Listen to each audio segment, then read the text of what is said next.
현자들의 죽음, 소크라테스에서 부다까지 고미숙지음, 죽음에 대한 명랑하고 심오한 탐구. EBS Books.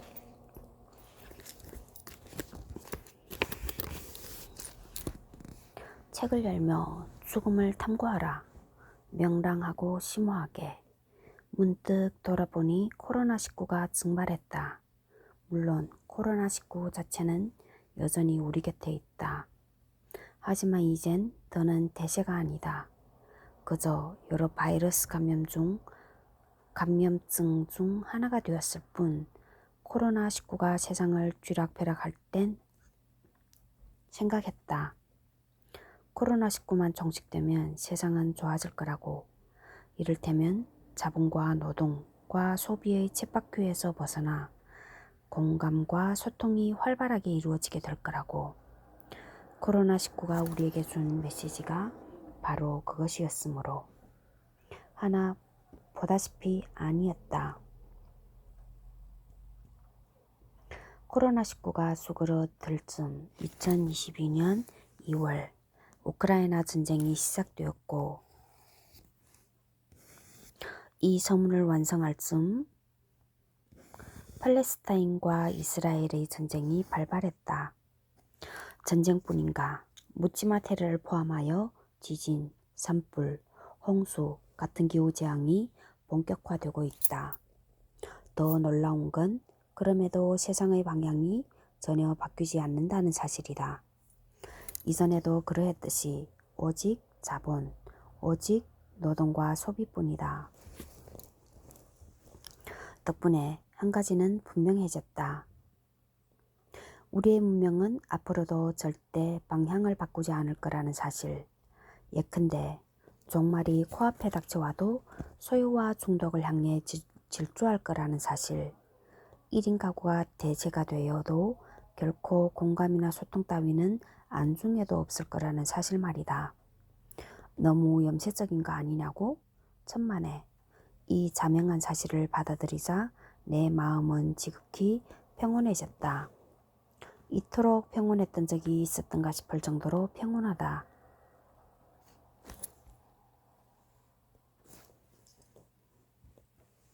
사는 동안 늘 불안했다.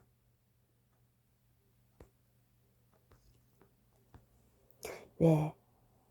언제나 지금이 가장 큰 위기라는 말이 난무했기 때문이다. 하여 늘 올해만 잘 버티면, 이번 위기만 잘 통과하면 다 괜찮아질 거라고 믿고 또 믿었다.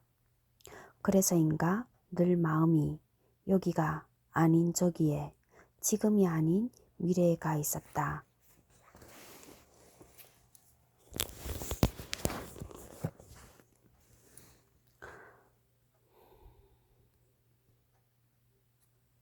하지만 코로나19를 겪고 나니 이젠 정말 알겠다. 어떤 위기를 겪고도, 어떤 쓰나미가 휩쓸고 지나가도 그런 식의 미래는 절대 오지 않는다는 것을. 별 볼일 없는 내 인생에도, 이 잘난 디지털 문명에도. 하여 결심했다. 이젠 아무것도 기대하지도 바라지도 않기로. 세상이 달라지기를, 시대의 방향이 전환하기를 바라지 않겠다.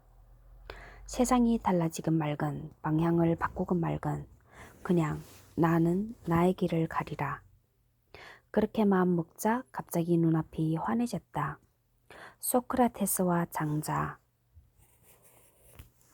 붓다와 연암 등이 하나같이 강조했던 지금 이 순간에 오롯이 집중하라는 가르침이 사무치게 다가왔다고나 할까. 그러면서 마주친 테마가 바로 죽음이다.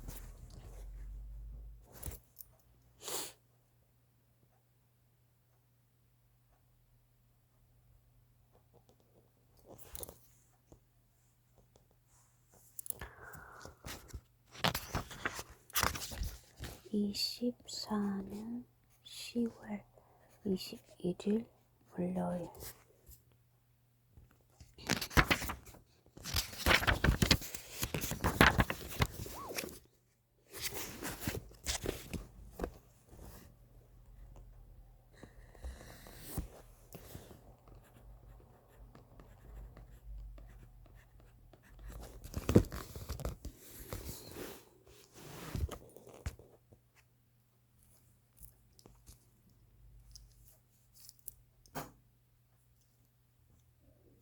교육 명가 EBS의 명품 강연 시리즈 EBS 클래스. 오직 EBS에서만 만나볼 수 있는 대한민국 대표 지성들의 지식 살롱. 1. 항공기의 사랑 아낌의 인문학 강신주 철학자. 2. 한동일의 공부법 한동일 바티칸 대법원 변호사. 3. 선거는 어떻게 대중을 유혹하는가 김지윤 정치학자.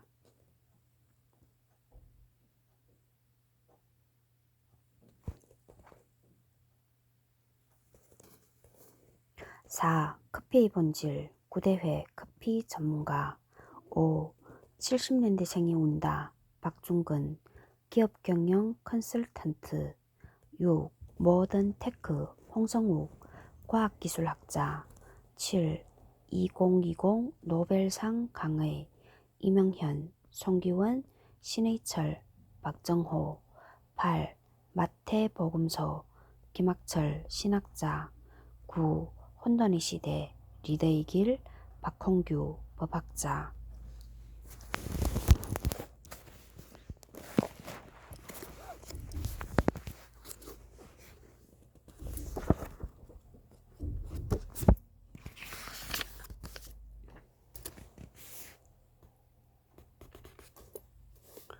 24년 10월 19부터 20 춘천 언론학교 마라톤 대회.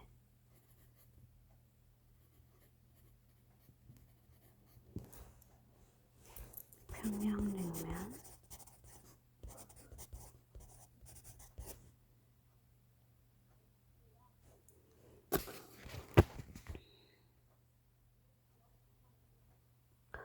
(46페이지) 철학자 죽음을 탐구하는 존재 로고스의 향연. 소크라테스는 아테네 최고의 추남이다. 납작한 들창코에 개구리 입, 툭 튀어나온 똥배까지. 당시도 그랬을 테지만 우리 시대의 미적 기준으로는 그의 극혐의 수준이다. 아버지는 석수, 어머니는 산파, 출신도 한미한 편이다. 그렇다고 아주 빈곤한 처지는 아니었지만 스스로 자발적 가난을 선택했다. 한마디로 사회적으로 볼 때 존재감이 거의 제로에 달하는 인물이다. 그럼에도 그는 사람들을 매료시켰다. 당대 최고의 꽃미남이자 아테네 민주정의 상징인 페리클레스의 조카였던 청년 알키비아데스가 대표적인 케이스이다. 그는 소크라테스한테 완전히 빠져서 그의 이성을 잃을 지경이었다. 그에 따르면 소크라테스는 말만으로 사람을 흔들어 깊은 곳으로 인도한다고 한다. 어느 정도 수준이나 하면 그의 이야기를 들을 때면 종교적인 열광에 빠져 있을 때보다도 심장 박동이 더 빨라지며 눈물이 뺨을 타고 흘러내린다. 심지어 그의 로고스는 청중을 디오니소스 축제 때처럼 열광하게 했다. 디오니소스.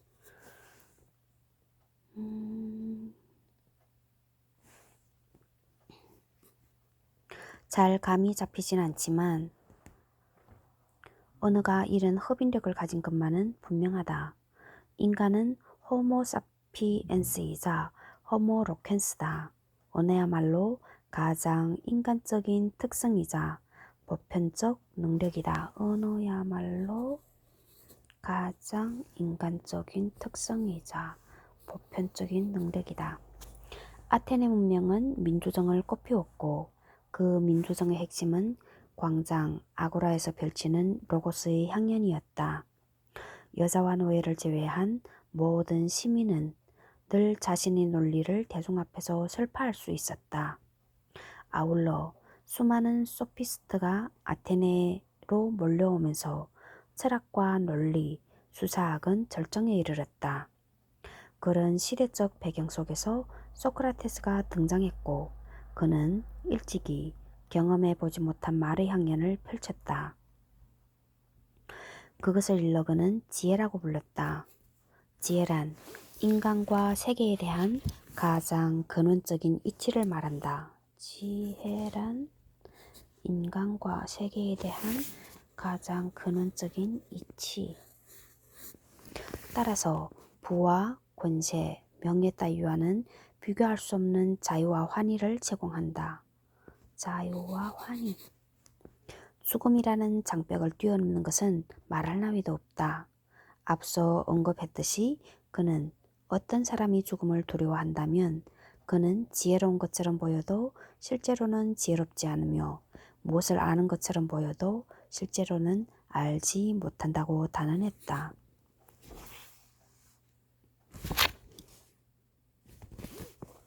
크리톤을 보면 소크라테스는 스스로 죽음을 선택한 것처럼 보인다. 말하자면 지금이 죽어야 할 때라고 여긴 듯하다.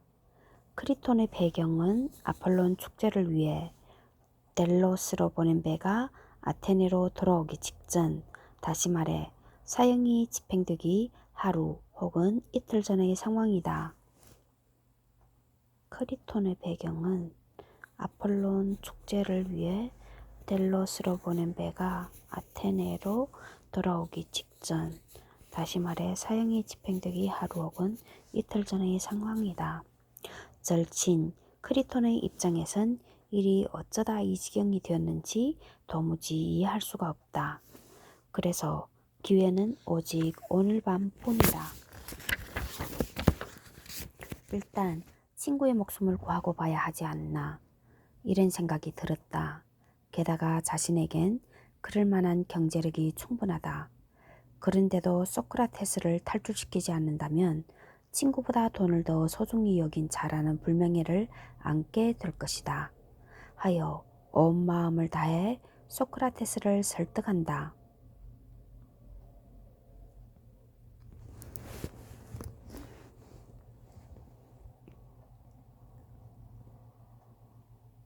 특히 그대는 아들이 셋, 하나는 청년, 둘은 소년이나 있는데 그들을 두고 떠난다면 너무 무책임하지 않느냐며 소크라테스의 약한 고리를 파고든다. 자식이 셋이구나. 그때부터 소크라테스의 변론이 시작된다. 오직 절친 크리톤만.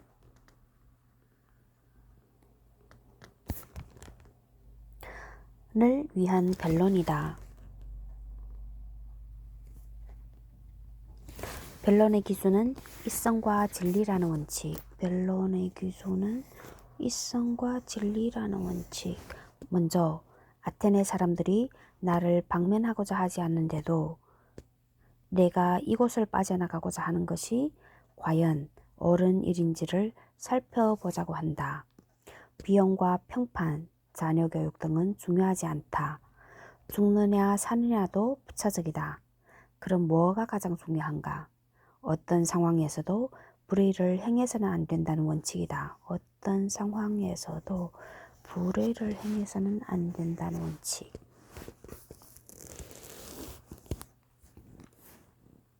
불의란 타인에게 해악을 입히는 것이다.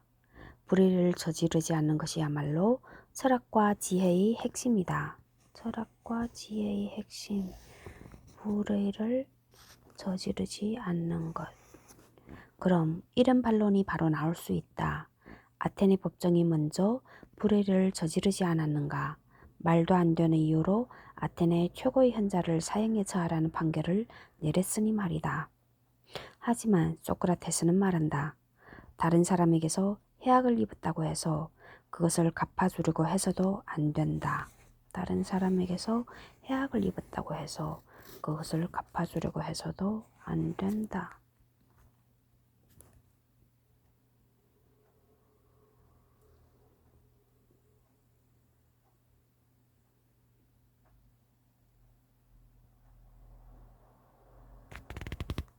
오, 놀라운 도약이야. 도약이다. 악법도 법이다라는 가짜뉴스 소크라테스가 한 말로 오랫동안 인구에 회자되었던가. 가짜뉴스가 탄생하게 된 맥락도 이 지점일 듯하다. 타인이 나에게 해를 입혔다고 해서 복수해서는 안 된다. 복수 또한 불의다. 왜? 그것 또한 타인에게 해를 입히는 것이므로. 그러므로 타인에게 해를 끼쳐서는 안 된다는 원칙은 조건에 연루되지 않는다. 조건에 따라 이리저리 변한다면 그것은 지혜가 아니다. 조건에 따라 이리저리 변한다면 그것은 지혜가 아니다. 여기서 한 번 더 도약을 감행한다면 원수를 사랑하라. 살아있는 모든 존재에게 자비를 베풀라. 원수를 사랑하라. 살아있는 모든 존재에게 자비를 베풀라. 같은 영적 메시지로 이어질 것이다. 소크라테스가 전문 지식의 대중화에 골몰한 소피스트들과 구별되는 지점이 바로 여기다.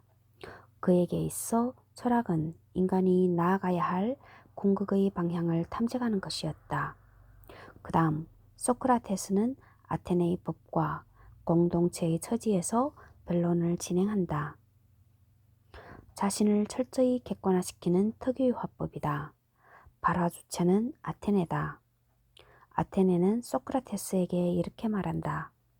우리는 당신을 태어나게 해주고 키워주고 교육을 받게 해주었고 당신을 비롯한 모든 시민에게 우리가 줄 수 있는 온갖 혜택을 다 나누어 주었다. 또 누구나 이 나라에 불만이 있어서 다른 곳으로 이주를 원하면 소유 전부를 가지고 원하는 곳으로 떠나는 것을 금지하지 않았다.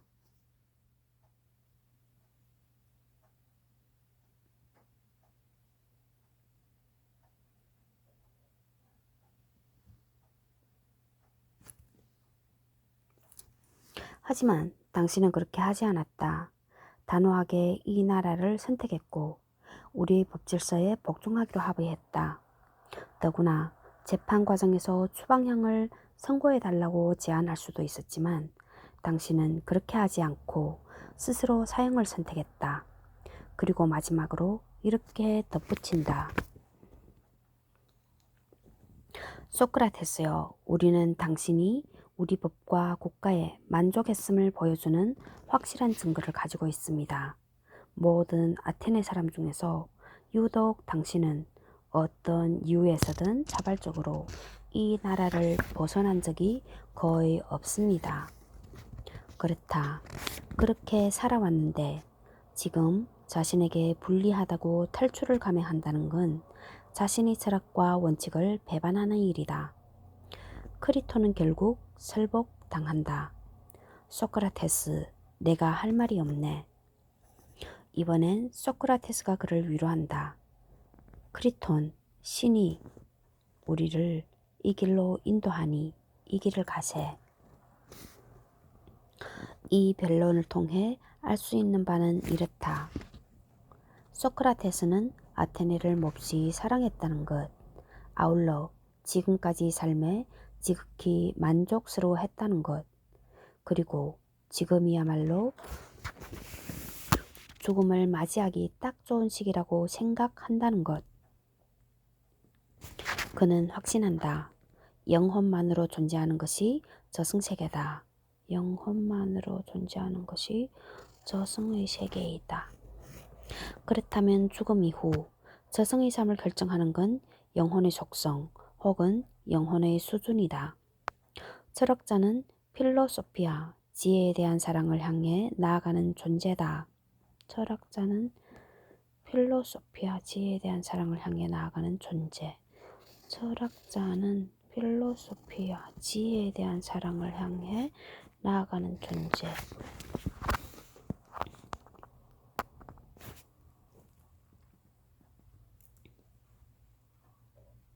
다시 말해 육신을 멀리하고 영혼과 관련된 사색만을 수행하는 이들이 아니던가. 그렇다면 철학은 그 자체로 죽음을 탐구하고 죽음을 연습하는 행위인 셈이다. 제대로 철학하는 사람들은 죽는 것을 탐구하며 실천하는 것을 본업으로 삼아 살아가는 사람들이니 모든 사람 중에서 죽음을 가장 두려워하지 않는 사람들이 분명하네.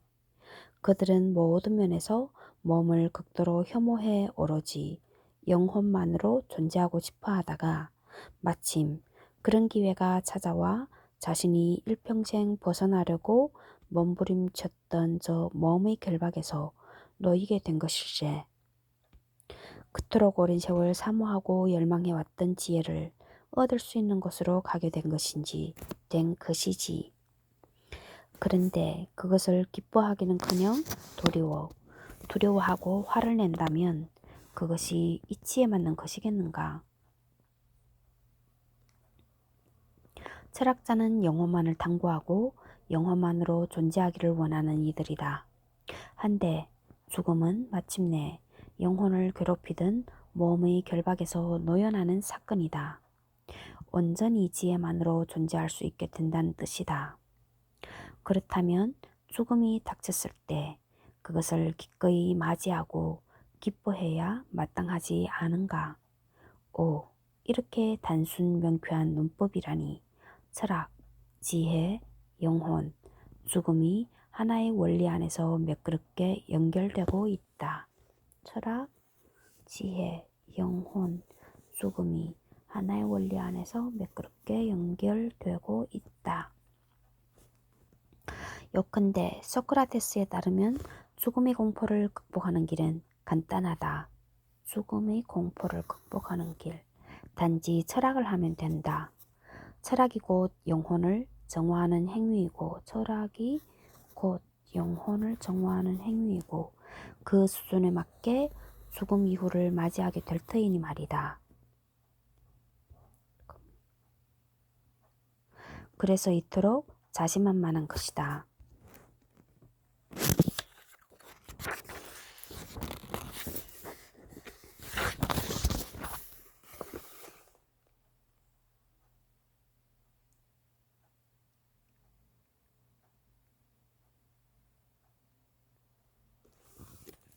(52) 페이지 6. 영혼을 잘 돌보라. 선과 지혜로. 윤리적 축의 대전환. 나는 일생 동안 남들과 같은 평범한 삶을 살지 않았고 돈 버는 일, 가정을 돌보는 일, 장군이 되는 일, 인기 있는 웅변가가 되는 일처럼 많은 사람이 추구하는 일에는 관심을 두지 않았습니다. 게다가 나는 모든 공직은 물론이고 이 나라에서 벌어지는 정치적인 음모나 결사에도 관심이 없었습니다.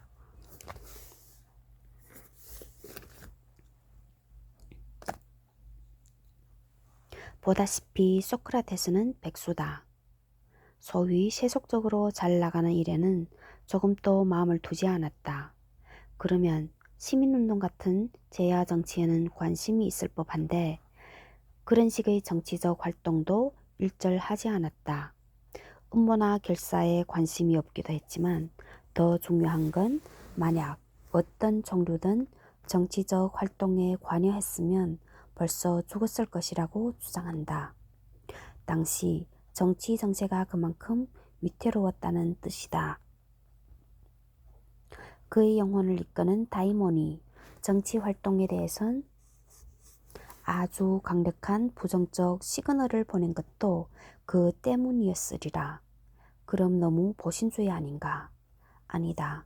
죽음이 두려워서가 아니다. 그렇게 비명 행사하면 정말로 중요한 일을 할 수 없기 때문이다. 그게 무엇인가? 사람들에게 최대한 도움을 주는 것이다. 좋은 삶을 살 수 있도록 돕는 것이 자신의 소명이라 여겼다는 것이다. 흔히 생각하기엔 시민운동 혹은 넓은 의미의 정치가 바로 그런 활동이 아닌가 싶지만 아니다.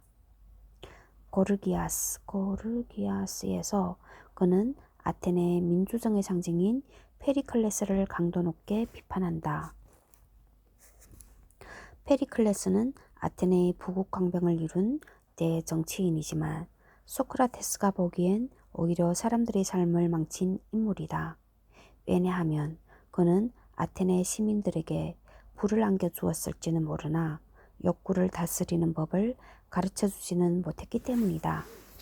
부가 늘어날수록 욕망의 크기는 더 커지고 그에 비례하여 삶은 점점 더 황폐해진다. 영혼이 아니라 육체를 살찌우게 되는 것이다.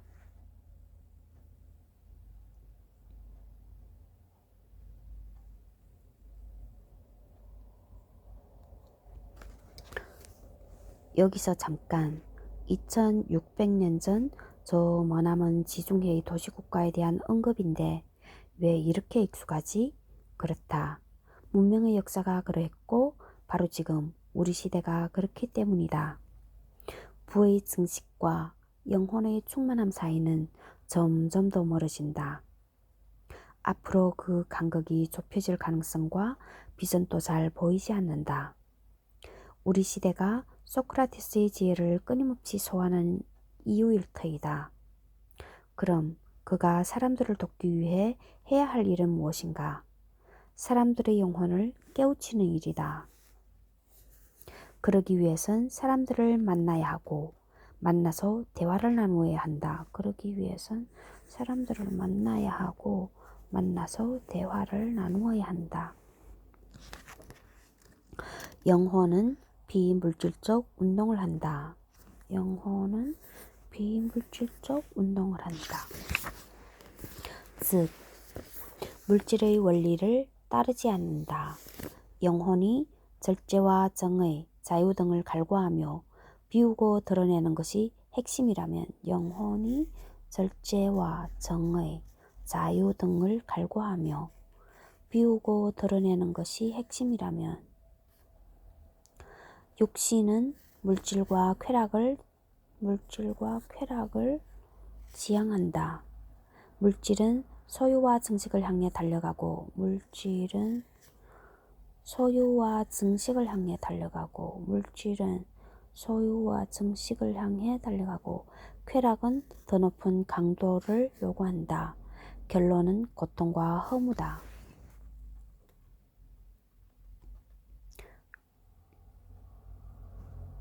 그러므로 영혼의 관점에서 보자면 몸은 일종의 감옥이다. 영혼과 육신의 치열한 대립과 갈등, 그것이 곧 인간의 삶이다. 이 모순과 부조리를 그는 이렇게 비유한다.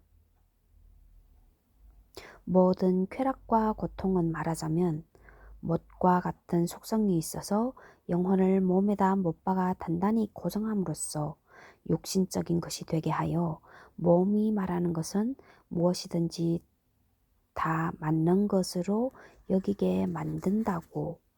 거기에 물든 영혼은 완전히 육체에 오염된 나머지 그 본래의 순수함을 유지할 수 없게 된다.